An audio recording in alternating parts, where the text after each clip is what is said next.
So thank you, everyone, for coming to this breakout session. Happy to have this conversation. Actually, really looking forward to having this conversation about making the most of student evaluations. And thanks for self-grouping sort of into some tables. That's okay. Somebody will figure that out. You'll notice that in front of you there are some handouts around a case study that will come up later on in the session. So don't look at them yet. Don't worry about it now. If you are looking at them, just put them back in the middle. Okay, so we are here to talk about making the most of student evaluations. My name is Bill Wisser. I'm the director of the Teaching and Learning Lab and a lecturer in education at the Graduate School of Education. Willis Emmons, director of the Christensen Center for Teaching and Learning at Harvard Business School. And I'm Alexandra Sedlovskaya. I'm the assistant director at the Christensen Center for Teaching and Learning. And we also have with us our data analyst, Tara Batella, who is actually doing a lot of our data analysis around student evaluations. Welcome. Great. So the title of the session is very important to framing how we're going to talk about student evaluations, making the most of student evaluations. We're thinking about them today as formative instruments, ways for us to improve our practice. And how can we learn from our students? How can we learn from our peers? And how can we examine some strategies that we use to make the most of our student evaluations? And hopefully by the end of the session, you'll walk away with some new tools in your own toolkit that you can apply when you're doing your own. I know that many of you, or maybe close to half of you, aren't actually faculty who are receiving student evaluations or summative student evaluations, but through your work with coaching faculty or developing strategies, and also you're just gathering and using evaluations from workshops and from other events that you run. We'd like to hear from you about some of your strategies. So the way this is going to work is I'm going to walk us through a really brief exercise to get us in that formative frame of mind, to think about what's positive about student evaluations, not ignoring that there are some real challenges with summative evaluations as tools. But we're going to talk about what are the formative elements that we can pull out of it. And then Willis and Alexandra will take us through a really brief case study about how they analyze student evaluations over the business school, and maybe sort of some generalizable strategies and takeaways from that. And then finally, we'll hear from some of your peers from across the university that we talked to in advance of the session, and also learn from you about some of the strategies you use to examine your student evaluations. So, to kick us off, what I'd like you to do is just think on your own for a minute or two, what's one thing that you would like to learn from your students to improve your instruction. And this is not about your evaluations, this is not about your instrument that your school uses, right? One thing that you would like to learn from your students. Right? So just think about it for a minute or two, jot down an idea just quietly by yourself for a minute. Okay, it looks like most of the pens are stopped moving. Now take another couple minutes and just turn to the person next to you or two people next to you. What's your idea? What's their idea? Are there commonalities in your interest in learning from your students? Something that you learned from them, from your peer, that you find interesting about what they would like to learn. Just take a minute or two to share your ideas. All right, so it sounds like there's some great sharing going on, some great ideas. Hopefully we'll be able to capture them. What I'd like to do now is just hear from one or two tables about one idea that you heard that from either your peers or something that you brought up that you thought was particularly salient to this conversation that we can keep in mind. And I should say that my colleague Emily is going to take notes right into the PowerPoint slide. There will be a couple opportunities for us to gather notes from you. And we'll then share out the slides after the session, so you'll have a record of this. So what's one idea that you heard from a table here? How about this table? What's one idea you'd like to share that either you brought up or a peer? It's not one, it's three, but I said, why are you here? What are your expectations and what are your goals? Okay, so you want to learn from your students. Why are you here, right? What are your expectations? What are your goals? And of course, that could be difficult if we're only thinking about evaluations as being like one summative touch point at the end of the semester, right? You can think about it moving on. So what did I learn from students last year that I could apply, right? But it's also important to think about that there's a whole continuum of evaluation or assessment that you could employ in your classrooms from day one all the way to the end of class evaluation, right? And student evaluation instruments are only just one tool, one element. Thanks, Bill. So our table, we found that we basically all had very similar ones and Logan had one variation of it that was helpful. So what things do I do in class that either increase or decrease student engagement? And basically, how are ways that you can determine whether students are engaged? How does that manifest? How can you measure it? How can you sort of react to it in a productive way before you get students who are hostile or angry because they've totally tuned out? Yeah, great. So what are the elements of instruction? What are you doing to encourage engagement? Or what are you doing to discourage engagement, right? And how do you know that? How do we Yeah, how find can that you out? tell? How do you tell, right? And one of the strategies you'll hear later on is thinking about evaluations longitudinally, right? Look at one question over time and see how it changes based on an input that you make. One more. How to measure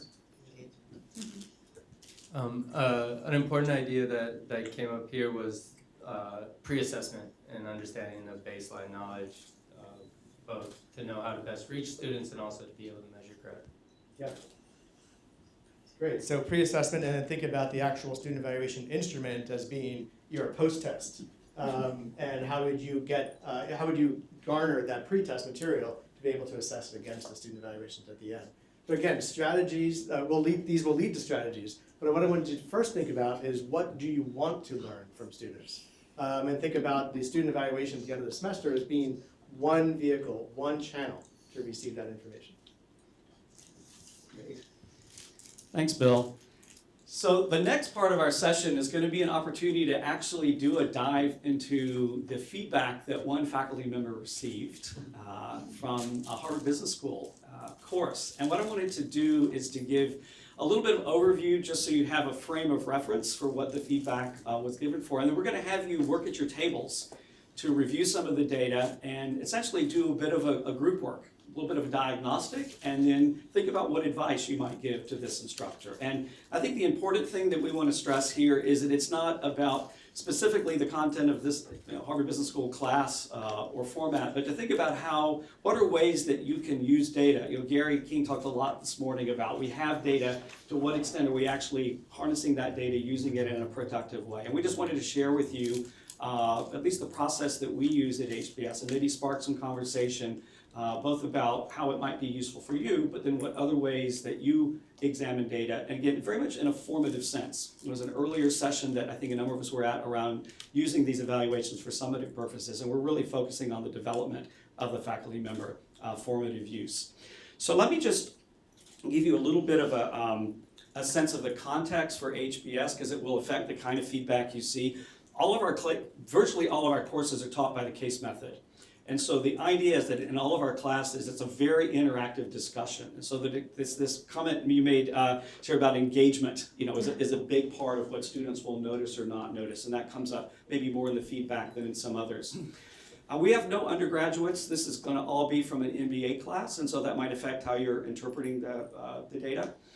And just to tell you about our first year MBA program, for those of you who aren't familiar, we have 900 students that are spread over 10 sections. On every day, for example, in a marketing course, they're all taking the exact same course. Effectively, the syllabus is the same, the case that they use is the same.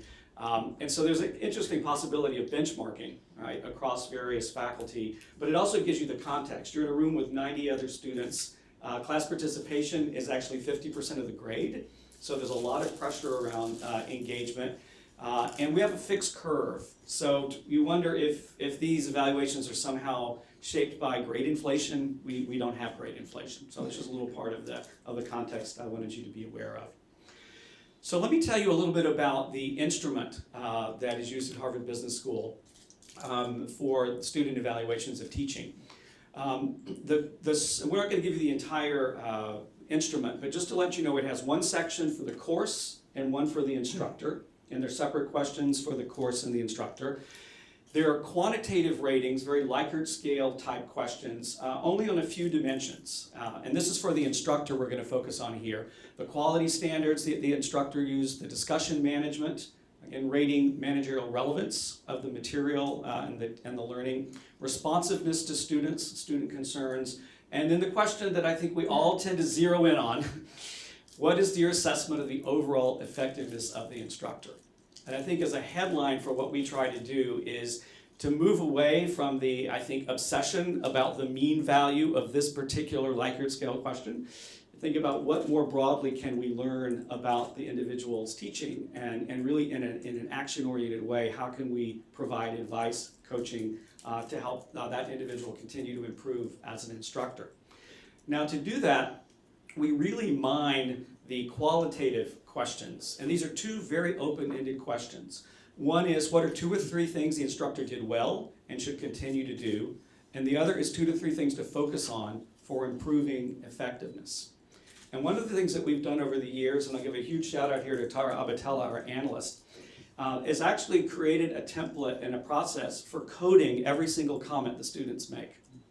And this allows us to basically characterize the types of feedback. We find that sometimes they'll just comment on the instructor, their style, their preparedness. They'll comment on the process. And clearly case method teaching involves a lot of process. And the other is on content, clarity of the content, the richness, the scope. And so what we're able to do by coding the qualitative data is actually create a summary of strengths and opportunities for that particular faculty member, and a visual to see on which dimensions there are more strength comments or more opportunities. And from that, try to really investigate at a deeper level. What are some of the drivers of students' assessment of effectiveness, and frankly, opportunities for improvement. We're actually able to do a couple of other interesting things in analyzing the data, because there are some demographic information that we receive. First of all, we ask a question on the survey for each student to assess what was your prior knowledge of the field before taking the course, from 1 to 7. So that allows us to actually cut the data by sort of novices versus experts, and to what extent do we see differences. And frankly, when we look at these mean ratings, often they're disguising some real variation, right, in terms of the distribution of those ratings, and to the extent that there may be subgroups of students who feel that the learning was much more effective than others. It'd be interesting to be able to investigate that. What would be some of the underlying drivers? Now, these surveys are all done anonymously, but it's important that we are able, through the IDs that students log in on to do the surveys, to identify gender and citizenship, whether they're US or non-US citizens. So that allows us to also cut the data by gender, by whether you're US or non-US, which can sometimes provide some additional interesting insights. And in fact, the way we've set up the template is we can do that sort of more granular analysis on the Likert scale questions, but we can also do it on the qualitative questions. We can sort of produce different charts that reflect the different demographics. So that's the kind of overview that I wanted to give you as to what you're going to see. Now, what you're going to have in front of you, and I encourage you now to grab a little case study that you have in front of you. This is disguised, but it's based on an actual HBS professor. And this professor, Dave Anderson, is a first-year instructor, and you just have a little bit of bio on the front page. But let me just walk you through what you're going to be analyzing. So the first page is essentially a summary of the Likert scale data. So what were the mean ratings on the various Likert scale questions? What was the distribution of the instructor rating? We have some ratings by demographic group, and at the bottom we actually see how do the ratings differ by prior knowledge. So this is just to give you a little bit of overview of how to read this. Now the second page is what we call our red-blue chart.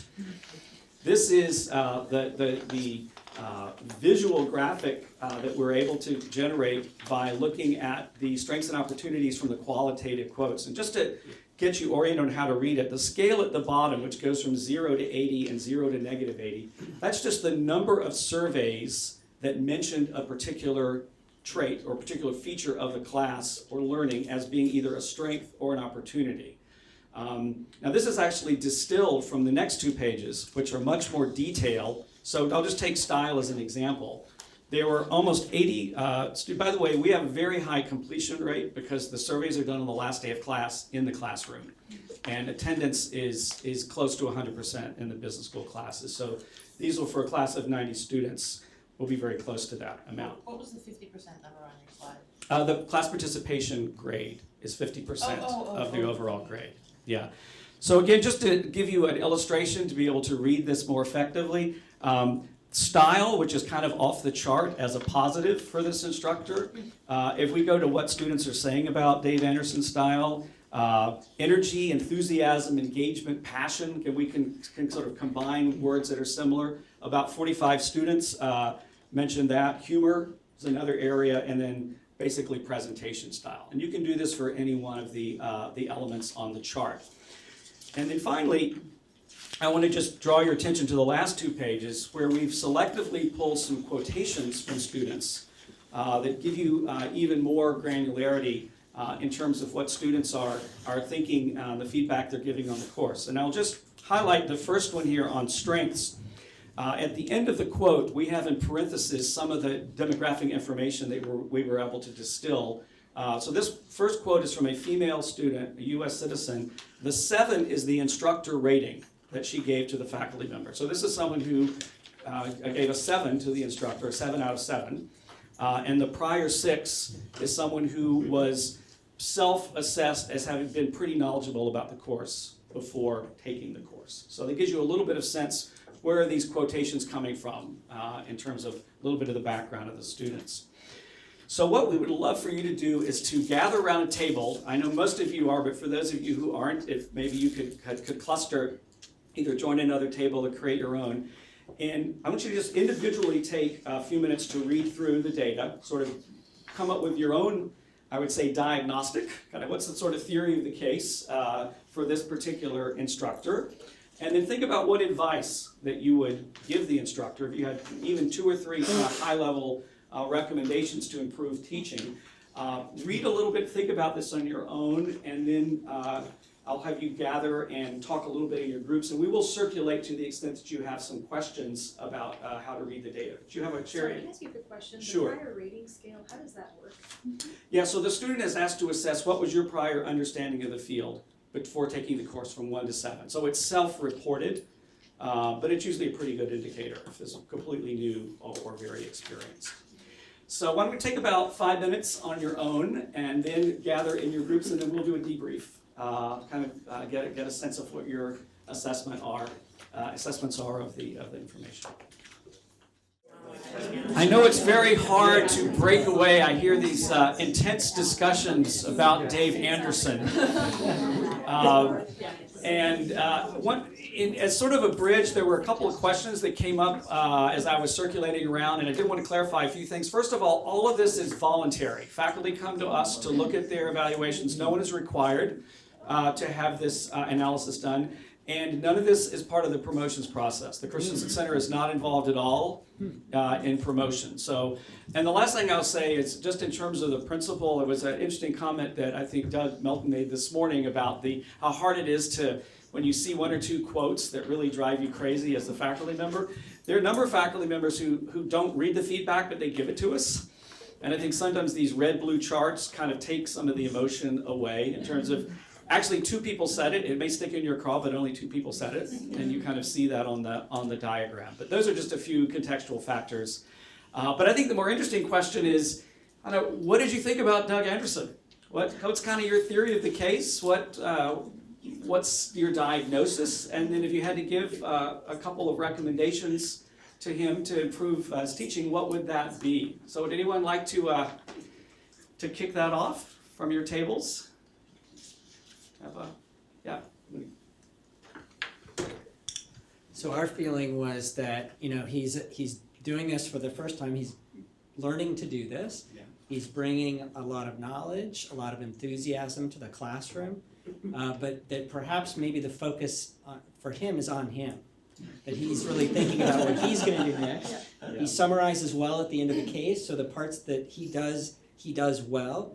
But it's coming at a cost of really listening to and understanding the students, and he's not really facilitating student-student interactions as well as he might, or really building off of student comments. And so our recommendation for him really would be to relax a little bit and really try to hear and engage and bring in the students into the conversation. Great, thank you. Other groups, what would you add to that in terms of some of the diagnosis or I'm going to pass that maybe back behind you and we'll go around.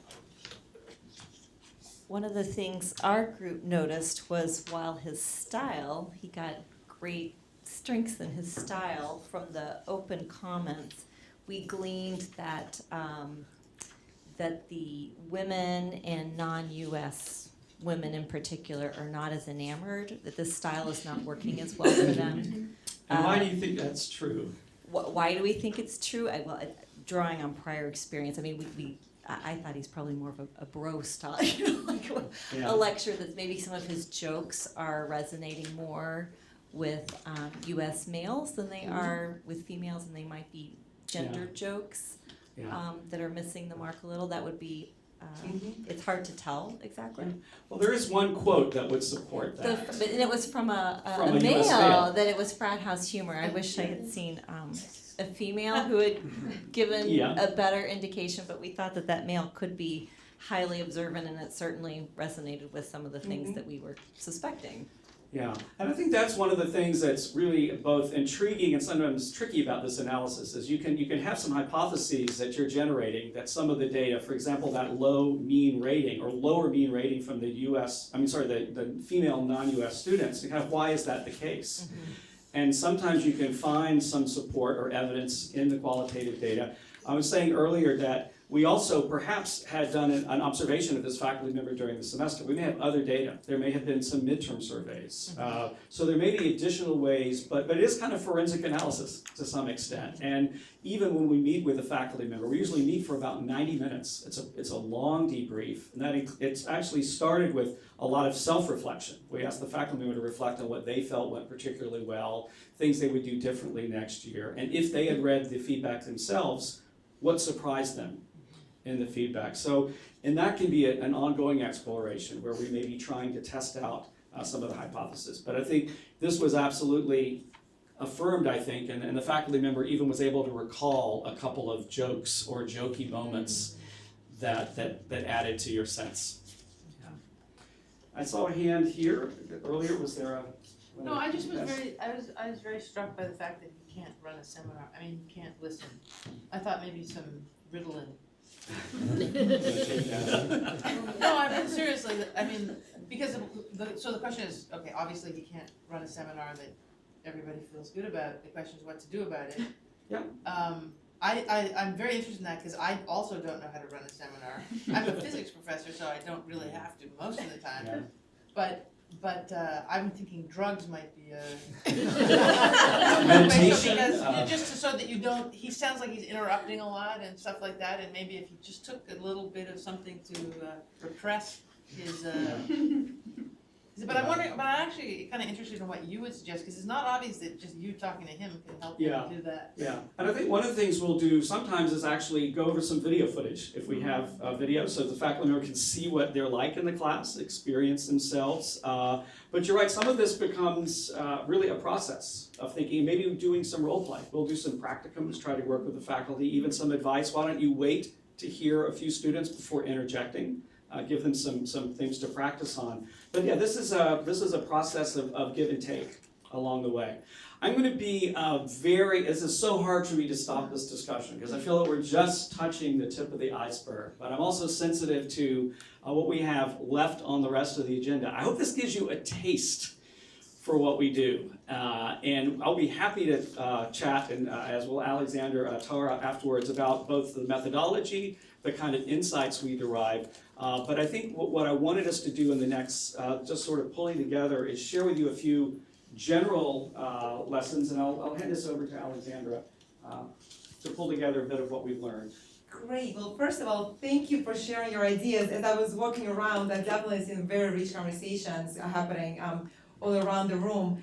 So very quickly, just trying to pull it together. Let me just find the clicker. It's right here. Oh, fantastic. So very quickly pulling the main insights and just sharing what we've learned over the years doing this analysis. Well, first, I think it became obvious even here, right? Just the richness of qualitative data, which again moves us beyond that one defining, as Willis had mentioned, statistic of our mean teaching effectiveness, to really start unpacking that number from the more developmental standpoint. And as we look through the qualitative data, and I think we've heard this already from the panel earlier, it is important to systematically to avoid this issue of selective reading, right? Even if the most established professors sometimes feel jittery looking at the negative feedback, or get completely fixated on one, as was mentioned, completely underrepresentative, but very, very strong word comment that overshadows the rest of the feedback. That's not very helpful. And also just, even if you dare to look through all the comments, right, just the sheer number could become overwhelming, right, all the noise, or it might look like it's noise, comments that are contradictory, right, we talked about Dave Anderson's humor, some say use more humor, others say joke less, is it a wash? Well, and as I think we already pointed out here, right, it's not either or, it's really, maybe humor is good, but it's the type of jokes he's making, right, that could be alienating to certain groups of people, as you had mentioned. And so it's really looking at the qualitative data to get this deeper understanding of what's really going on, which is not to suggest that quantitative data do not matter. They do. It's just, again, moving beyond that one statistic. So perhaps looking at the distribution of ratings. I don't know how many of you noticed, I know you had a very short time, but Dave Anderson's mean rating is 5, but his modal rating is actually 6.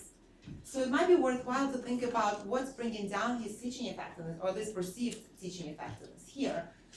And I know when we do research, sometimes we try not to focus on outlier data, sometimes it could be just outliers. But it might be worthwhile, for example, in this case, to spend some time in this lower end of the distribution to see whether there is a certain group of students that are just systematically not learning as effectively as they could. Right? So am I not engaging my experts adequately? Am I losing my novices? Am I not resonating, my knowledge or example just not resonating with my international students? And in which case, having this information about our students will be very helpful.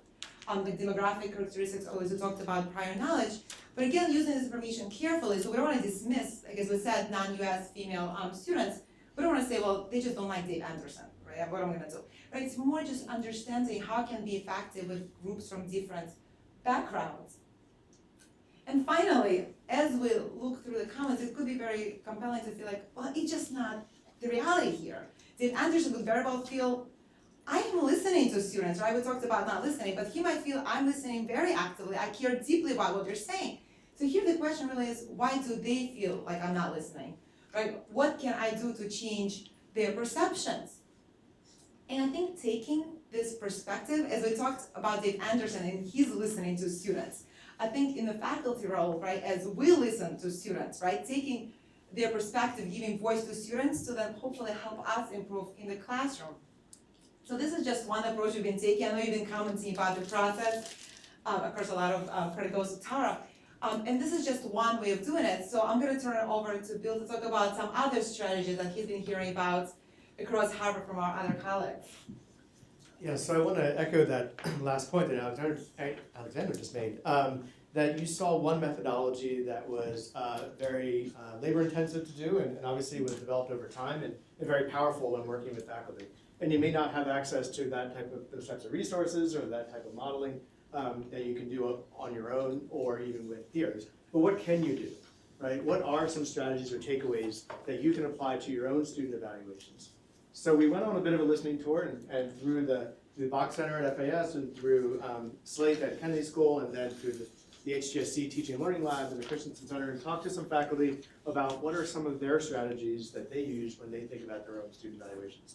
And we did a very lightweight grouping and organization, but came up with some common approaches to think about their evaluations. First, we heard from a lot of faculty members, it's the student end of term evaluation is just one tool, it's just one instrument, right? And that should never be the only feedback you get from students, the only time you hear from students about how the class is going, what they're learning, what challenges they face. And there are many different formative assessment approaches that you can use throughout the semester. To learn from your students. Second piece of advice that several faculty shared was, we often teach in similar content areas and similar domain areas, maybe with similar types of students, similar types of class sizes. Maybe take some time and go out to coffee and just share some ideas. You don't have to pass around the instrument, especially if you're concerned about those outlier comments and you don't want your colleague to know. But if you're having a challenge with engagement, for example, in a large lecture class, and you're hearing this from your student evaluations, maybe there's one or two peers that have figured that out or have used their evaluations to figure out some incremental changes they could make. Another strategy was looking at one or two questions that you think are particularly get at what you're trying to achieve in the classroom. One faculty member I talked to was very interested in whether students felt supported in their learning. Right? Do they have the tools and support structures to become better in this topic area, whatever it is? because she knows that she's never going to be able to teach them everything. She's setting them up to be lifelong learners. Do they feel like they're developing that support structure? And she uses 2 questions on her evaluations to get at that information and looks at it over time. And the last one, just sort of echoing that point, is another faculty member I talked to at the ed school. He looks at just one, he looks at the whole thing, of course, but he hones in on one specific question over time that he's very interested in seeing how his course develops over time. So any incremental changes he makes to the course, he uses that one question as a record of that change. In what way did it move the needle in a way that he thought would be powerful? So these, remember, we do have, if you RSVP'd for the conference, we have your contact information and we will share this slide deck with you. But now I want to hear just for a minute as we're wrapping up, what are some of your strategies? So if the technology works, there is a poll that is active. What's one thing you use in your own teaching, one way of approaching your student evaluations, one strategy that you found effective? In keeping with the drug themes, how do you deal with your student evaluations?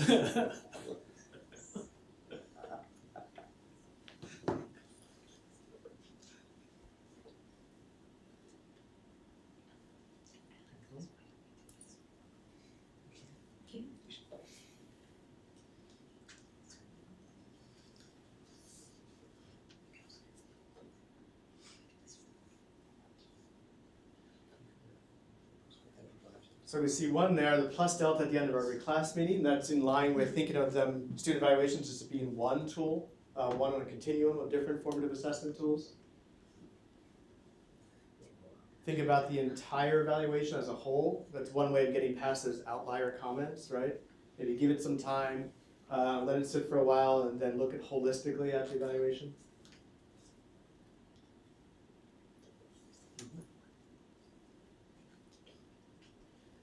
Yeah, the focus group, or you're diving deeper in particular questions. You can do that, of course, anytime during the semester as well, right? Especially when you still have them as students.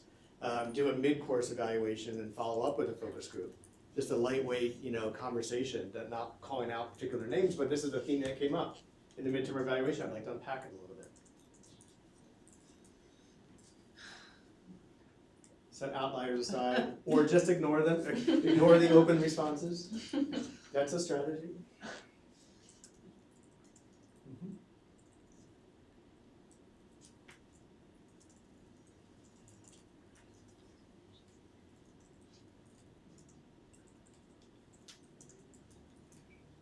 Does anyone have a strategy that they don't have a device with them, or a way of using the poll, but they'd like to share one additional? Yeah. Actually, look at the outliers. Look at the outliers. Yes. Okay. Because the average, we always study the average all the time. Mm-hmm. And you think the outliers provide you a unique insight or powerful insight? Or? Powerful insight in terms of not dragging, like for example for Dave Anderson, is the outliers at the very left who gave scores of 1 or 2 that dragged his mean down to 5. Mm-hmm. And those could be the non-US females. Mm-hmm. Yeah. Yes. Our teaching evaluations are public to the student population, and so I just reference them at the beginning of each course. So this is what went well last time, this is what we're working on, keep me accountable on the things that we're working on, and let me know, and then I put the plus delta up, I use that as a place to touch base on. Where is that? At the Harvard School of Public Health, sorry. So every comment is available for them to see? Yep. Which is true of the ed school as well. It is? For every question. Wow. So does that just mean people don't say mean things? Nope. Sure. Wow, that's interesting. And they are used, at the ed school, they are used for students when they're thinking about selecting into courses. They will review the evaluations to see what they will learn, what the class setup is like, the structure is like. Students find them useful. Okay, so again, we will collect these ideas, or we have collected ideas, we will share them with you, and hopefully you'll find some of these strategies useful. So as a way of sort of moving on with with getting back into the classroom ourselves, including a class that I teach at 1 today. Why are we doing this, right? Why do we care? Why should we care, right? And this quote from C. Roland Christensen at the business school, thinking about, what respect can we show our students? What value can we take from them and give back to them about what it means to be an effective instructor, what it means to provide them a powerful learning experience.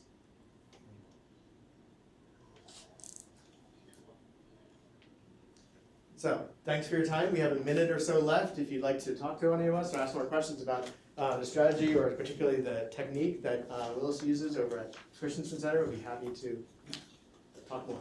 I do have one quick thing that I thought I would mention that we've started doing the last few years that I think has been really powerful, is that when we, particularly working with a newer faculty member, we ask them if they would like to bring with them a teaching mentor to the debrief meeting. And we found them actually quite receptive to that. And that begins a conversation both with someone who is close to them in terms of the content that they're teaching, and is also helping build trust. We heard about trust this morning as being such an important part of this process. And I think that's been something that that's becoming more of a norm and faculty more comfortable with it. I think that's been a very positive development. Just wanted to share that with you. Can I ask one question? In FAS, they spend a lot of time videotaping people and then going over the videotapes. Have you found how helpful is that actually? It's funny, we do that right at the beginning. We do a practicum. All of our faculty are required to come to a program called START in July. It's a 3-day program, and they experience some case method teaching in that program as students, and then each of them gets up and teaches for 10 minutes. This is really borrowed from the Bach Center. And then they give a little peer feedback to each other, but then we offer, as a Christensen Center, a 2-hour debrief to talk about teaching in general, but to basically go through and deconstruct their 10 minutes. There's a huge amount of information in that 10 minutes, and it begins the relationship that we then carry through. I would say during the semester, it's not unusual to have a class recorded, and then we may review that recording and share feedback with them, but we would rarely watch the video with them, or if we do, it's maybe just a segment of the video. But we try to get them to appreciate, and they'll watch videos of themselves. We could continue with questions. Thank you so much for coming, and thanks to Bill and Alexandra.